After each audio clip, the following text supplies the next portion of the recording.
جناب خواجہ آصف صاحب،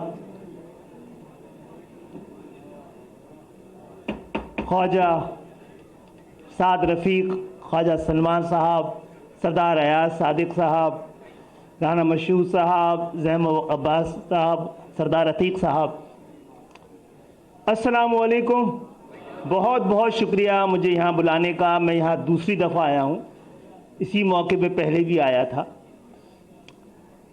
اور بڑی اہم باتیں ہو رہی ہیں یہاں پہ۔ پہلے تالی بجانے پہ بھی زور دیا تھا، آپ نے دیکھا ہوگا میں بڑی احتیاط سے تالی بجا رہا تھا، کیونکہ 130 کیسز ہیں مجھ پر تالیاں بجانے کے، اور میں آپ کو یقین دلا رہا ہوں، بلکہ اپنے گھر والوں کو یقین دلا رہا ہوں کہ یہاں پر مکمل سچ نہیں بولوں گا۔ جتنا سچ ہمارے لیے الاؤ ہے اتنا بولوں گا، کیونکہ ہم ہی ہیں اپوزیشن۔ اس لیے یہ بات ہے کہ اس دفعہ بھی ہم اقتدار میں ہیں، پچھلی دفعہ بھی اقتدار میں ہیں، اور بہتوں کے اختیار میں نہیں ہے، اسی لیے ہمارے ابھی بھی 150 لوگ لاپتہ ہیں۔ آپ میں سے کسی کے نہیں ہوں گے، نہ ہو اللہ تعالیٰ کسی کو کرے۔ یہاں پر موضوع ہے کہ خاص طور پہ خواجہ محمد رفیق شہید کی شہادت پر ان کی اولادوں نے ان کا حق ادا کیا ہے کہ 40-44 سال سے ان کو جمہوریت کے لیے دی جانے والی قربانی کو رائیگاں نہ جانے کے لیے انہوں نے ان کی یاد کو تازہ رکھا ہے، اور آج کا موضوع اور بھی جمہوریت کو بچانے کے لیے کہ آئین اور جمہوریت کی حکمرانی۔ اور سب سے بڑا سوال ہے کہ جمہوریت کیوں؟ جمہوریت تو مقصد نہیں ہو سکتا،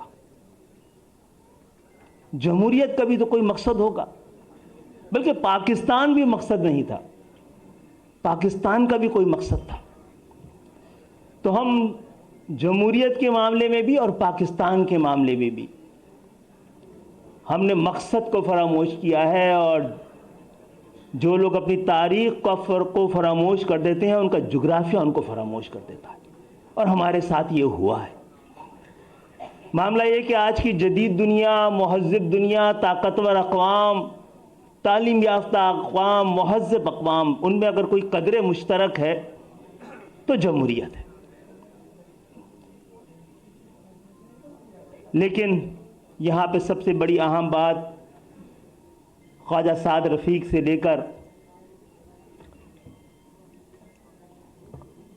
اور حامد میر صاحب تک نے کہی ہے کہ ہمیں کسی اور پہ الزام لگانے کے بجائے جمہوریت کی نگہبانوں کو یہ دیکھنا چاہیے کہ پاکستان میں جمہوریت کیسی ہے اور کتنی ہے، اور کیا یہ جمہوریت جو موجودہ جمہوریت ہے یہ غنیمت بھی ہے کہ نہیں ہے۔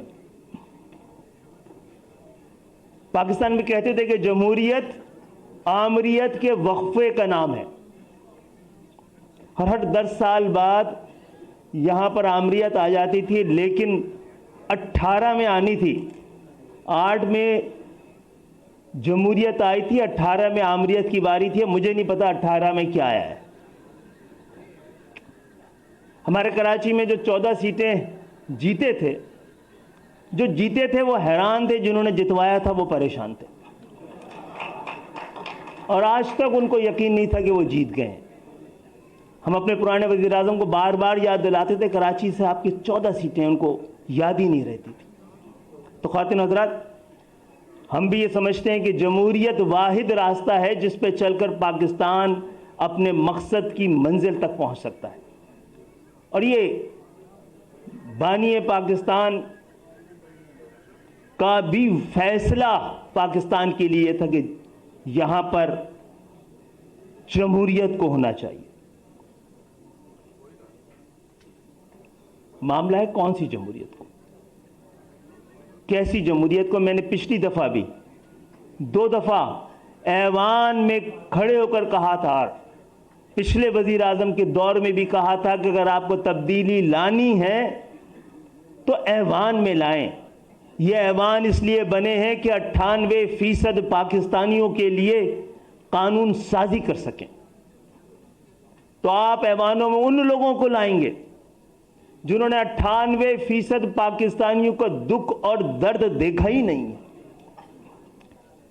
اگر ایوانوں میں پاکستان کے ایوان میں کسانوں کی نمائندگی جاگیردار کر رہا ہے, مزدوروں کی نمائندگی سرمایہ دار کر رہا ہے, وہ لوگ جنہوں نے عام پاکستانیوں کے درد اور دکھ کو دیکھا ہی نہ ہو, ہمیں تو ایسے لوگوں کو ایوانوں میں پہنچانا چاہیے جو نہ صرف عام پاکستانیوں کے درد اور دکھ سے واقف ہیں بلکہ اس سے نبرد آزما بھی رہے ہیں, اس کا تجربہ بھی رکھتے ہوں. بہرحال استفا 14-15 سال سے مسلسل اور تسلسل کے ساتھ جمہوریت ہے. ہم بڑی بے شرمی سے کہتے ہیں یہ بات کہ بدترین سے بدترین جمہوریت بھی بہترین سے بہترین آمریت سے بہتر ہوتی ہے. اس 14 سال میں تو ہم نے اس کو بھی غلط ثابت کرنے کی کوشش کی ہے.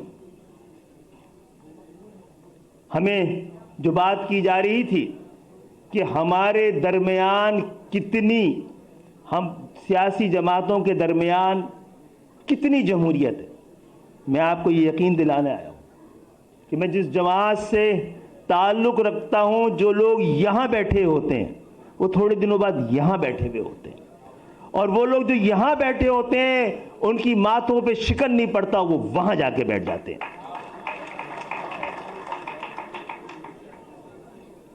خاتون حضرات, آج کے دن کم سے کم یہ تو تہیہ کر لیں کہ ایسی جمہوریت جس کے ثمرات عام پاکستانیوں تک نہ پہنچیں, اس کو جمہوریت قرار ہی نہ دیں. یہ کیسا المیہ ہے کہ جب بھی جمہوریت ہوتی ہے تو بنیادی جمہوریت غائب ہو جاتی ہے, اور جب بھی آمریت ہوتی ہے وہ بنیادی جمہوریت کا دوبارہ آغاز کر دیتے ہیں.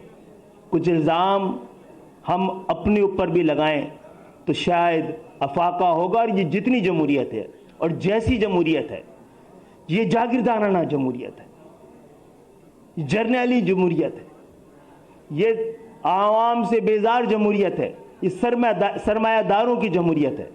اس کو شراکتی, شمولیتی, اصلی, حقیقی اور عوامی جمہوریت کے لیے سب کو مل کے بیٹھنا ہوگا. ہم نے کیا کیا ہے؟ آج مجھے تھوڑا سا اپنا بھی مقدمہ رکھنے دیجئے.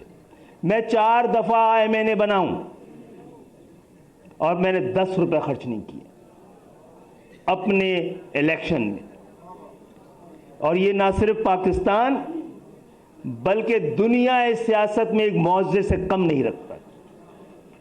اس کا اثر یہ ہے کہ میں 4 دفعہ MNA بنا ہوں, میں نے 3 دفعے استعفے دیے اسمبلی سے. ایک دفعہ آیا صادق صاحب کی وجہ سے میرا استعفیٰ منظور نہیں ہوا ہے, ورنہ 2 دفعہ ہو چکا ہے. میں 2 دفعہ وزیر بنا ہوں, میں نے دونوں دفعہ استعفیٰ دیا ہے, کیونکہ میں خود نہیں جیتا, میں اپنے باپ کی وجہ سے نہیں جیتا, میں اپنے خاندان کی وجہ سے نہیں جیتا, میں اپنے خاندوادے کی وجہ سے نہیں تھا, میں کہیں کا سجادہ نشین نہیں ہوں. ہم نے اپریل 1987 میں MQM نے فیصلہ کیا تھا کہ وہ کبھی بھی انتخابی سیاست میں نہیں جائیں گے, اور ہمیں مجبوراً بلدیات کے اندر ہم انتخابات میں گئے تھے تو ہم نے ایک BA کیے ہوئے گنے کی مشین پہ کام کرنے والے کو حیدرآباد کا ڈپٹی میئر بنایا تھا.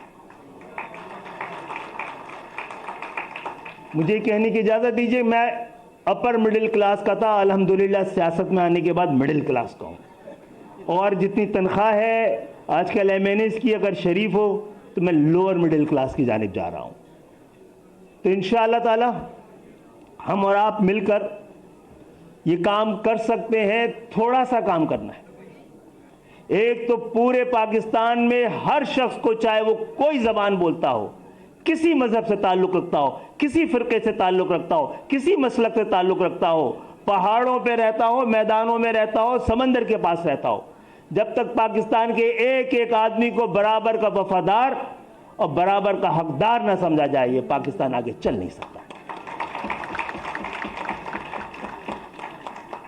سیاست کو پیشہ اور جمہوریت کو دکان نہیں سمجھنا چاہیے, نہ اس کے ساتھ چلنا چاہیے. ہم نے ملا کو جو پارٹنر بنایا ہے جمہوریت کا, اس کے نقصانات بھی ہیں. آج پاکستان میں